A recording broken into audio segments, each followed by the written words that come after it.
Hello, ladies and gentlemen. I'm Sensei Mella, and today I'd like to talk to you about this beautiful mountain and relate it to many of the struggles that we have in life, essentially to our own standard of living. And you might say, well, Sensei, what do you mean by relating a mountain to a standard of living? Well, if you were to take an individual, let's say yourself, and you were to push this tire up to the very peak of this mountain, you would come across many struggles along the way. You would actually have to plan for them to try to get to the very top of it. Let's say that you were trying to climb K2 or one of these great peaks that mountain climbers strive to climb. You're going to actually have to plan for, the amount of food that you want to bring, how much weight you can carry, the amount of oxygen canisters that you have.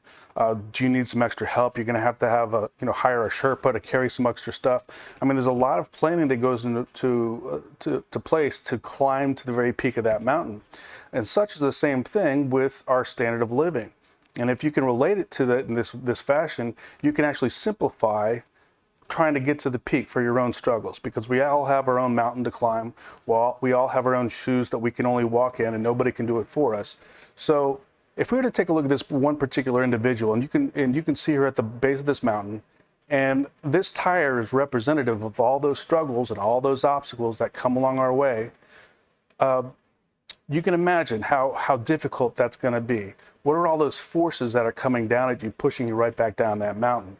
Now, by using this individual, you can obviously see that this person is actually starting out in a very bottom of the barrel setting. This person is starting out essentially in poverty, right? So, I don't need to tell you what poverty is. We all know what poverty looks like when we go outside.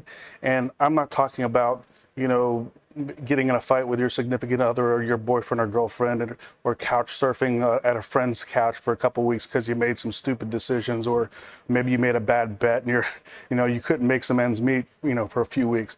I'm talking about being impoverished. I'm talking about not having the fundamental necessities to thrive to get to that next level.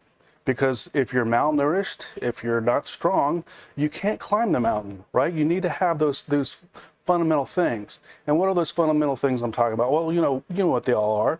I'm talking about food. I'm talking about water. I'm talking about shelter, right? These are things that we need to thrive in order, especially to climb that standard of living, to get to that next level of quality of life that we all strive for. So, I can't tell you how to get out of poverty. Everybody's got their own hustle and everybody's different, right? So, for example, I've seen people, going outside, who don't have a job, but maybe they're picking up aluminum cans on the ground now, and I'm not going to say that this person is going to get rich doing that, but I'm definitely saying that they're building their own grit, their own tenacity to thrive, to strive to stay alive, to move forward. I've seen people, carrying groceries for the elderly, and these are things that you can do that actually build your character. These are things that actually make other people's heads turn. They say that this is a good person. This is a person that I would love to hire, right? Because they see a hardworking person, right? There's a difference between fighting to get out of poverty by doing it on your own 2 feet and trying to take from someone else. These are two separate things. Society looks down upon that. If your intention is to go out and just take what somebody else has incurred or accrued, then there's laws against that. Society looks down upon that.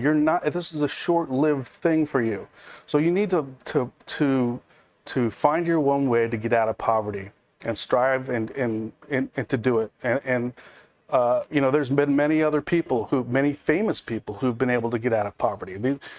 Take a look at Oprah Winfrey. She, her parents couldn't afford to give her clothing, so they actually cut potato sacks up. And they wore that stuff around the house because they couldn't afford clothing. And there's countless actors and actresses out there who've lived out of their cars, right? So I'm not saying that I know what your hustle is, the pain and suffering that you're going through, because everybody has their own pain and suffering, and some people have started at different levels, right? But the point is to have the internal drive, the internal grit to move forward, to strive, to get out, to climb that mountain, your own mountain, and you have your own mountain to climb, right? So once you get out of poverty, and maybe you've turned a few heads, and maybe you're able to land that next job. Congratulations, now you're living check to check. This is where 65% of the population live, and they're quite content doing it, right? Now you can pay for the shelter, you can pay for the food and the clothing, and then you might even have children and family that are reliant upon you. And living check to check is many people do it, okay? But the downfall with this thinking is that there are other factors that are invisible factors that are continually pushing you right back down that mountain. So what are some of these invisible factors that are coming down at you? Well, the first thing is we have bills, right? And if you're living outside of your means, if you have too many bills, then you're actually shooting yourself in the foot. You're not climbing up the mountain because you're overextending yourself, right? So cut out all that extra fat that you don't need so that you can strive to get to that next level, all right? So you got bills coming at you, right? Other invisible forces, you got taxes coming at you. And taxes, we need to pay our taxes. This is what helps us, you actually pay into your Medicare and your Social Security for when you're older in life, right? It helps pave the way for roadways and protection for the police and the firefighters and all these things, and our teachers. This is what our taxes are for. We need to pay those things. So you're going to have your bills, you're going to have your taxes, and then you're also going to have inflation coming at you. These are monetary policy issues that can actually devalue the amount of money that you've accrued, because we have no power over that. That's just going to happen, right? So these are the invisible forces that are continually pushing down upon you, that are going to be, quite honestly, pushing you back towards poverty. And if you're living outside of your means, you could be shooting yourself in the foot, right? So the next goal is if you're living check to check, and just living check to check is not good enough. And this is why I say that, because what if you lose that role? What if you lose that income stream, right? If you're not strong, let's say you've been doing that job for a number of years, but you're not strong enough to continue to do it, and you lose your job, well, what other abilities have you attained? What other things have you done to make yourself better? Right? And if you haven't, then the younger guy, they're going to give it to the younger guy. He's stronger and he can withstand more strain, right?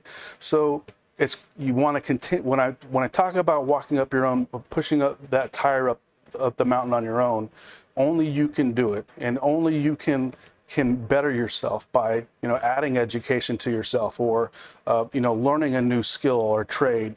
These are things that you want to continually do to better yourself, so that in the event that you lose that job, you lose that role, you can find something else, right?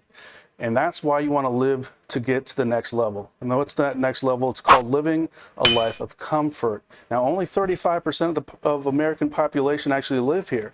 Meanwhile, keep in mind, you still have bills, taxes, and inflation pushing right back down that mountain, making it a slippery road for you, right? It's hard to get traction. But the point is when you're living a level of comfort, in my eyes, that means that you have set aside enough money to take care of the bills, of the fundamentals of your shelter, your food, your water, and taking care of the rest of your family. Having enough money set aside for 4 to 6 months is what we call an emergency fund. You want to have that set aside so that in the event that you lose your job, and you lose your role, you're not like biting at the bit to just find the next job, right? Or taking the first thing that comes your way. Because now you have 4 to 6 months of less stress to find that next role, because you can actually pick and choose your next role. You can say, you can sit down in an interview and you talk to the guy and you're like, I'm not taking this job, right? But if you don't have an emergency fund and you sit down and you have that interview, you're saying, I got to pay my bills. I'll take whatever I can get. So you want to come to the table from a position of strength, and by having an emergency fund set aside, we'll do that for you, okay? It's an important thing. Now, the next stage that we're striving for to get to the peak of that mountain, and this is, of course, these are all fundamental attributes toward a wealthy mindset, and I'm continuing on with this wealthy mindset frame, and that is trying to strive to live above average. Now, when you're living above average, you already have an emergency fund set aside. You still have your income, but now you're focusing on a plan. What's the plan? What is my safety net? What is my redundancy? What is the thing that I can put in place that will actually bolster? See, if you were to take this shovel I consider that to be what I call plan A. All right, and everybody's plan A is going to be a little bit different. I have my ideas about what I think most people's plan A should be, and I'll talk about that a little bit more in my next video. But my point is that you need to have something that you sticks in the ground, something that shoves in the ground, and that's going to bolster all those obstacles and difficulties that you know are coming because you've already planned for them. And the plan itself is going to help you bolster those strains. Meanwhile, while it's there, you can actually kind of walk away from that tire at this point. You can actually walk away from the tire and say, you know what, I'm tired of going up this rocky peak. You know, I'm trying to get to the peak of this mountain, you know, but maybe I want to find a different angle. Maybe I want to find a different way, a different path of getting up to that peak. And by having that plan A in place, you're able to do that. Okay.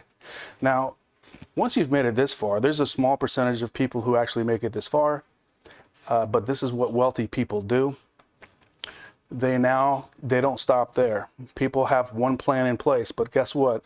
People who are have a wealthy mindset have multiple plans in place, multiple means of income. Let's say that, or these are what I call passive streams of income, in which, in the event that you lose your job, you're like, I don't care. I don't need to worry about that because I have my plans in place that are going to get me through all those issues that I know are at the bottom of that mountain. Right? So the goal is to get to that point at the top of the mountain of living a life of luxury. And this is what wealthy people do. And you can't discount them for living that way or for thinking that way. You know, I want this for everybody. I want this for you. I want you to strive to have this level of standard of living. And the way I see it, the more people who are happy around us, the better our lives are because we're all smiling at each other, right? So my goal for you is hopefully that you've taken this little metaphor of the mountain and you can see how you can actually incorporate this view in your standard of living of having the tenacity, having the grit, climb your own mountain, walk in your own shoes because nobody can do it for you. Thank you for listening to me, and I hope that this has been advantageous for you, if anything, entertaining. And look forward to my next video as I talk more about the various plans that I think should be your first plan A. And this is my opinion, but everybody has entitled their opinions, and you can move forward or not. Oh, hey, almost forgot. If you like this information, please like and subscribe. I'll be seeing you on the next video. Take care.